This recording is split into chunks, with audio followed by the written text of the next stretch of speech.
Hi, this is Ajay Anand and welcome to science classes from excelup.com.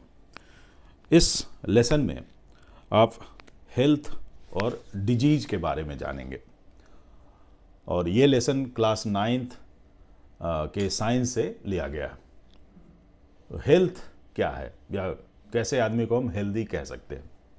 तो health का definition है, this is a state of being well enough to properly function physically, mentally and socially.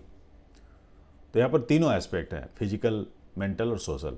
अगर कोई आदमी physically fit है लेकिन वो mentally fit नहीं है तो हम उसको हेल्दी नहीं कह सकते। हेल्थ का डेफिनेशन इस बात पर भी डिपेंड करता है कि आदमी क्या करता है और उसकी उम्र कितनी है। अब जैसे ये बुजुर्ग आदमी है, अगर कोई बुजुर्ग आदमी बिना किसी के सहारे के अपनी मॉर्निंग वॉक करके आ जाता है, चल फिर लेता है, समय पर खाना खा लेता है, तो हम कहते हैं कि वो आदमी हेल्दी है, स्वस्थ है। लेकिन दूसरी ओर वहीं कोई बच्चा है, वो केवल चल फिर पाता है और दौड़ता नहीं है, खेलता नहीं है, आलसी होने की वजह से हो या जैसे भी हो, तो हम नहीं कहते हैं कि बच्चा हेल्दी है, क्योंकि बच्चे के लिए, उसकी उम्र के लिए खेलना जरूरी है, दौड़ना कूदना जरूरी है, उछलना कूदना। जब बच्चा पूरी फिजिकल एक्टिविटी करता रहेगा तभी हम मानेंगे कि बच्चा हेल्दी है। प्रोफेशन पर भी डिपेंड करता है कि आदमी को कैसे हम कहें कि हेल्दी है या नहीं है। तो अगर कोई आदमी दफ्तर में काम करता है और वो पूरे दिन कुर्सी पर बैठ के काम कर सकता है, शाम में घर आ जाए, तो हम कहेंगे कि हेल्दी है। लेकिन कोई आदमी जैसे डांसर है या खिलाड़ी है तो उनको बहुत ज़्यादा फिजिकल एक्टिविटी करनी पड़ती है। अगर वो आराम से फिजिकल एक्टिविटी अपनी कर पाते हैं तो हम कहते हैं कि ये लोग हेल्दी हैं। तो हेल्दी होना या ना होना किनको हम कहेंगे, ये बहुत चीज़ों पर डिपेंड करता है, जैसे age group and profession. Health के मामले में पर्सनल इशू के अलावा कम्युनिटी इशू का भी बहुत बड़ा रोल होता है। तो जैसे पब्लिक क्लीनलीनेस है, इकोनॉमिक कंडीशन है और सोशल इक्विटी और हार्मनी, इनका रोल होता है। तो जैसे आप किसी मोहल्ले में रहते हैं और मोहल्ले में बहुत ज़्यादा गंदगी है, नालियाँ बजबजा रही हैं, चारों तरफ कूड़े का ढेर है, गलियाँ पतली पतली हैं, तो आप स्वस्थ नहीं रह सकते। उसके ऊपर से अगर आपके शहर में प्रदूषण हो बहुत ज़्यादा, जैसे महानगरों में होता है खासकर से, तो सही स्वास्थ्य मेंटेन करना बड़ा मुश्किल काम होता है। तो साफ आबो हवा भी चाहिए आपको हेल्दी रहने के लिए। इकोनॉमिक कंडीशन का भी रोल होता है कि अगर मान लिया कि देश की या राज्य की या जिस शहर में आप हैं वहाँ की इकोनॉमिक कंडीशन अच्छी नहीं है तो अच्छी नौकरियाँ नहीं मिलेंगी, कमाई के अवसर ज़्यादा नहीं मिलेंगे, तो आदमी अच्छे तरह से खा पका नहीं सकेगा। अगर खाना पीना ठीक से नहीं होगा तो न्यूट्रिशन सही नहीं मिलेगा, और सही न्यूट्रिशन नहीं होने से भी हेल्थ पर बुरा असर पड़ता है। समाज में अगर झगड़े होते हैं, बहुत ज़्यादा तनाव रहता है, तो उससे सबकी दिमागी हालत भी ख़राब हो जाती है और उसका फाइनली हेल्थ पर असर पड़ता है। तो इसलिए सोशल इक्विटी और हार्मनी का भी बहुत ज़्यादा रोल होता है हमारे हेल्थ को मेंटेन करने के लिए। अब देखते हैं बीमारी किसे कहते हैं। बीमारी का डेफिनेशन है कि disease is a condition in which affected person is unable to carry out normal activities. अब नॉर्मल एक्टिविटीज़ क्या है? जैसे मान लिया कोई क्लास 9th का स्टूडेंट है तो उसकी एक्टिविटीज़ होगी रोज़ स्कूल जाना, पढ़ाई करना, स्कूल से आके थोड़ी देर खेलना, फिर होमवर्क बनाना, और किसी कारण से वो डिस्टर्ब होता है साइकिल कई दिनों के लिए हेल्थ इशू के कारण, तो हम कहते हैं कि वो आदमी बीमार है। अब ये कैसे जानते हैं कि कोई बीमार है या नहीं है? तो कुछ लक्षण से हम पता करते हैं, जिनको सिम्टम कहते हैं, जो दिखते हैं। तो उन लक्षणों के आधार पर बताया जाता है अच्छा फला आदमी बीमार है। जैसे किसी को सिर दर्द हो सकता है, बुखार आ सकता है, शरीर में दर्द हो सकता है, कमजोरी लग सकती है, डायरिया हो सकती है। तो इन सब बेसिस पर लोग कहते हैं अच्छा लगता है फला आदमी बीमार है, उसे बुखार है या उसका बदन में दर्द हो रहा है, कमजोरी लग रही है, तो जरूर बीमार होगा। बीमारियों के टाइप्स क्या होते हैं? तो बीमारी के क्लासिफिकेशन के लिए दो पैरामीटर्स होते हैं। एक तो होता है कि ड्यूरेशन क्या है डिजीज की, और दूसरा होता है कॉज क्या है। तो ड्यूरेशन के बेसिस पर दो कैटेगरी होती है, एक्यूट डिजीज और क्रोनिक डिजीज। जो कम समय के लिए बीमारी होती है उसको एक्यूट डिजीज कहते हैं, जो लंबे समय के लिए होती है उसको क्रोनिक डिजीज कहते हैं। एक्यूट डिजीज यूजुअली 3 से 4 दिन, 1 सप्ताह या बहुत हुआ तो 10 दिन के लिए होती है, और इससे ज़्यादा अगर होती है बीमारी तो कहते हैं कि क्रोनिक डिजीज है। कुछ बीमारियां महीने भर में ठीक हो जाती हैं, कुछ 6 महीने में ठीक होती है, और कुछ तो जीवन भर लोगों को परेशान करती है। एक्यूट डिजीज से कोई डेबिलिटी नहीं होती, कोई अंग खराब नहीं होता, कोई ऐसा नहीं होता कि अब बाद में नॉर्मल काम करना बंद कर देगा कोई ऑर्गन। लेकिन क्रोनिक डिजीज के कारण क्या होता है कि डेबिलिटी होती है, हो सकता है कोई ऑर्गन जो है बिल्कुल हमेशा के लिए नॉर्मल ढंग से काम करना बंद कर दे। अब एग्जाम्पल है जैसे कॉलरा, डायरिया, कॉमन कोल्ड, ये सब एक्यूट डिजीज के एग्जाम्पल है। और क्रोनिक डिजीज के एग्जाम्पल है आर्थराइटिस, ट्यूबरकुलोसिस, डायबिटीज, हाइपरटेंशन। अब कॉज के बेसिस पर डिजीज को दो तरीके में बांटते हैं, इन्फेक्शियस एंड नॉन इन्फेक्शियस। तो इन्फेक्शियस डिजीज जो होते हैं वो अगर बाहरी कारण से हो, बाहर से कोई चीज़ अंदर प्रवेश कर जाए शरीर में, स्पेशली माइक्रो ऑर्गेनिजम्स, कुछ मैक्रो भी होते हैं, बड़े साइज के भी होते हैं, तो ऐसी डिजीज को हम कहते हैं इन्फेक्शियस डिजीज। जैसे बैक्टीरिया है, protozoa, virus, tape worm, round worm वगैरह, तो इनसे इन्फेक्शन होता है। जैसे टीबी, पोलियो, कॉलरा, हेपेटाइटिस, ये सब इन्फेक्शियस डिजीज हैं। जो इंटरनल कॉज के कारण होता है, जैसे किसी ऑर्गन में कोई प्रॉब्लम हो जाए, कोई जेनेटिक प्रॉब्लम हो जाए या लाइफस्टाइल के कारण हो, तो इनको नॉन इन्फेक्शियस डिजीज कहते हैं, जैसे डायबिटीज, हाइपरटेंशन, आर्थराइटिस, हीमोफीलिया। अब जो इन्फेक्शियस डिजीज होते हैं ये एक आदमी से दूसरे आदमी में फैल सकते हैं, तो इसलिए इनको कम्युनिकेबल डिजीज भी कहते हैं। लेकिन नॉन इन्फेक्शियस डिजीज ये नॉन कम्युनिकेबल होते हैं, क्योंकि एक आदमी से दूसरे आदमी में नहीं फैलते। ठीक है। अब इन इन्फेक्शियस डिजीज को ट्रीट करने के लिए जो दवाइयाँ दी जाती हैं उनके अलग अलग नाम होते हैं। वो नाम इस पर डिपेंड करते हैं कि वो किस पैथोजन के अगेंस्ट काम करता है। तो जैसे एंटीबायोटिक है, वो बैक्टीरिया के अगेंस्ट काम करेगा। एंटीवायरल वायरस के अगेंस्ट काम करता है। एंटी फंगल फंगस के अगेंस्ट काम करेगा। Anti helminthic tape worm, round worm के अगेंस्ट काम करेगा। लेकिन जो एंटीबायोटिक है वो सिर्फ बैक्टीरिया के अगेंस्ट काम करेगा, वायरस या फंजाई या प्रोटोजोआ के अगेंस्ट नहीं काम करता। क्यों? क्योंकि एंटीबायोटिक क्या करता है, वो बैक्टीरिया के किसी लाइफ प्रोसेस को डिस्टर्ब करता है, जिससे बैक्टीरिया या तो मर जाता है या उसका रेप्लिकेशन बंद हो जाता है। लेकिन एंटीबायोटिक वायरस के लाइफ प्रोसेस पर या फंजाई के लाइफ प्रोसेस पर इसका कोई रोल नहीं होता। ठीक है।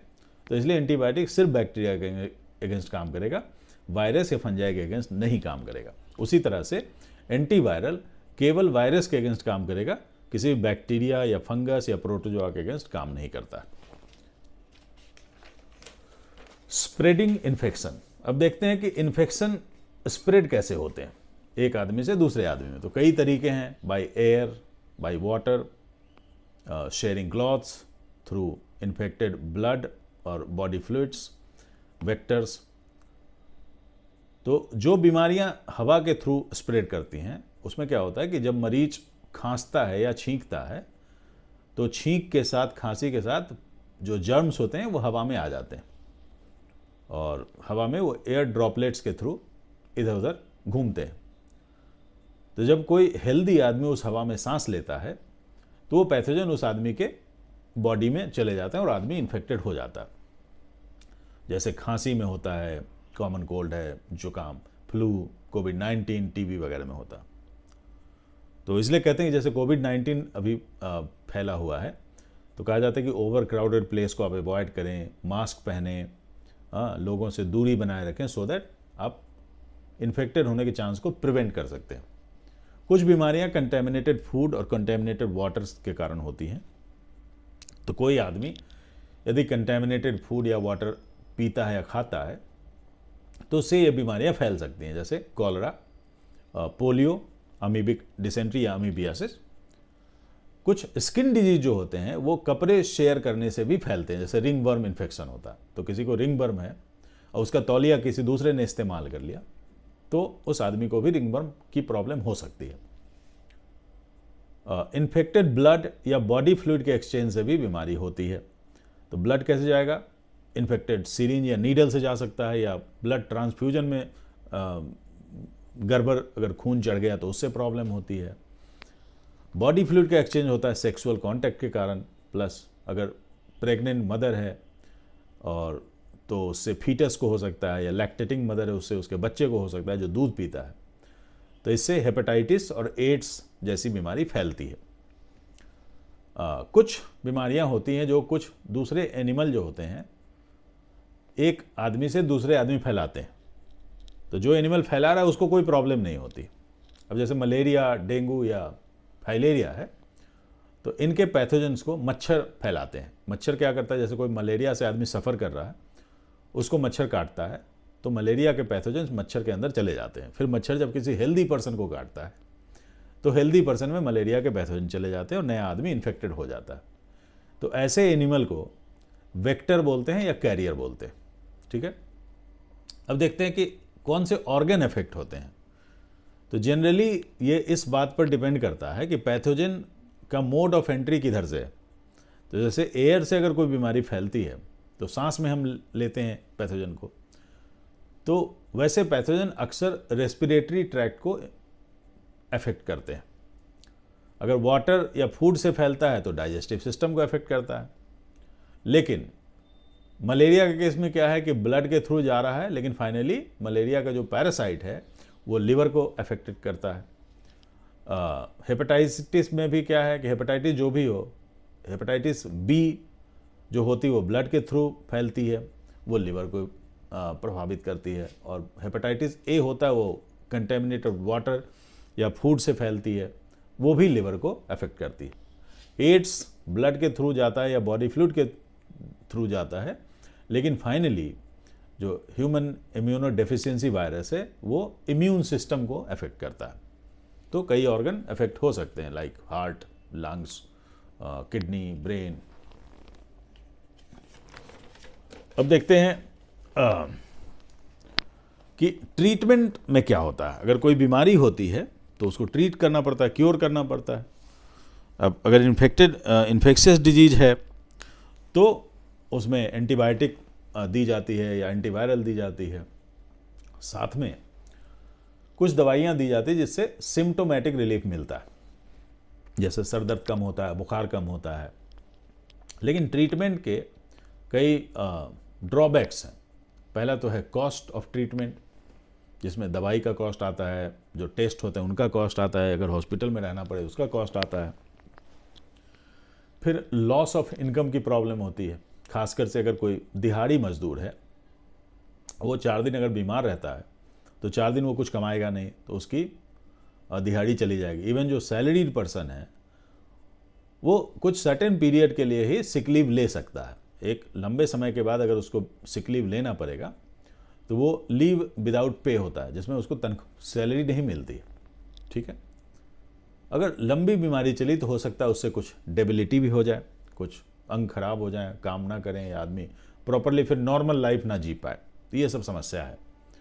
तो इसलिए कहा जाता है कि prevention is better than cure, कि हमेशा प्रिवेंट करके चलिए बीमारी को तो ज़्यादा अच्छा है, ट्रीटमेंट की नौबत ही ना आने दीजिए। तो प्रिवेंशन हम कैसे कर सकते हैं? एक मेथड है एक्सपोजर से प्रिवेंट करना, दूसरा है न्यूट्रिशन, तीसरा है वैक्सीनेशन।